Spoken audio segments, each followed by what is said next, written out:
काय म्हणाल? नाही, मला काय कल्पना नाही नेमकी आज मराठा समाजाच्या बद्दल मुख्यमंत्री बोलणार आहेत का नाही. माझं एक थोडं काम होतं एका मंत्री महोदयांच्याकडे म्हणून मी आलो आहे. पण जर चर्चा होत असेल तर आनंदच आहे, स्वागतच आहे. माझं इतकंच म्हणणं आहे की या गरीब मराठा समाजाला न्याय मिळायला पाहिजे.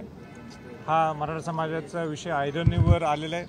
कालसुद्धा दिल्लीमध्ये सर्व खासदारांना घेऊन कशा पद्धतीने आरक्षण टिकवता येईल या दृष्टिकोनातून ते सगळं संभाषण झालेले, त्या पद्धतीची बैठकसुद्धा झालेली आहे.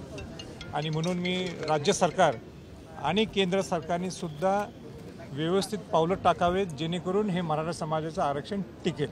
जातनिहाय जनगणनेबद्दल तुमचं काय म्हणणं आहे? कारण माझा पूर्ण सपोर्ट आहे. ज्या पद्धतीने बिहारचं जात गणनिहाय झालेली आहे त्या पद्धतीने महाराष्ट्रात सुद्धा व्हायला पाहिजे, इतर राज्यात सुद्धा तसेच ह्याच्या पुढे सुरू होणार आहे. कारण का प्रपोर्शनेट टू पॉप्युलेशन लोकसंख्येच्या आधारे सगळ्यांना त्याचा न्याय मिळायला पाहिजे.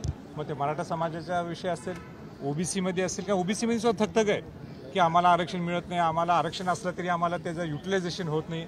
म्हणून हे सगळ्यांचं जर जातगणना झाली तर ते एक व्यवस्थित एक सगळ्यांना त्याचा न्याय मिळू शकतो. जरांगे पाटील असं म्हणतात जर एखाद्याची आई ओबीसी असेल तर त्याला सुद्धा नाही. मनोज जरांगे पाटलांनी जो विषय घेतलेला आहे किंबहुना ऐरणीवर आणलेला आहे, त्यांची आणि मुख्यमंत्र्यांची किंबहुना सगळ्या मंत्री महोदयांची चर्चा चालू आहे आणि त्यातनं काहीतरी एक सकारात्मक मार्ग निघेल अशी आम्ही अपेक्षा करतो. शिंदे समितीचा अहवाल दुसरा आलेला आहे ज्यामध्ये आता पुन्हा एकदा नोंदणी काही सापडणार आहेत, समोर येणार आहेत.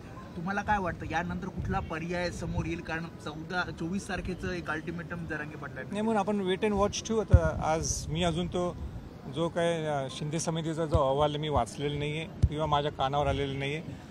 ज्या दिवशी तो पब्लिश होईल, प्रेझेंट होईल, त्याच्यानंतर मी बोलेन. शेवटचा प्रश्न, खासदारांचं निलंबन पुन्हा एकदा 41 खासदारांचं निलंबन झालेलं आहे. 141 खासदारांचं आतापर्यंत निलंबन झालंय.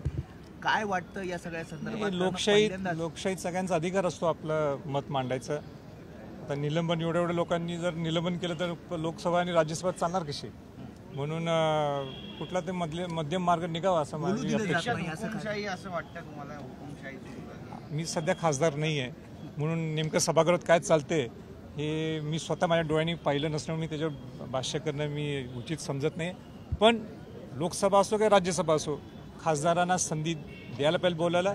खासदारांनी आपलं मत स्पष्टपणे आणि परखडपणे मांडण्यासाठी त्यांचा अधिकार आहे. थँक्यू. देश विदेशातील प्रत्येक घडामोडींचे लाईव्ह अपडेट मिळवण्यासाठी आता साम टीव्हीच्या सर्व सोशल मीडिया प्लॅटफॉर्मला लाईक, फॉलो आणि सबस्क्राईब करा. तसंच सर्व नोटिफिकेशनसाठी बेल आयकॉन प्रेस करायला विसरू नका.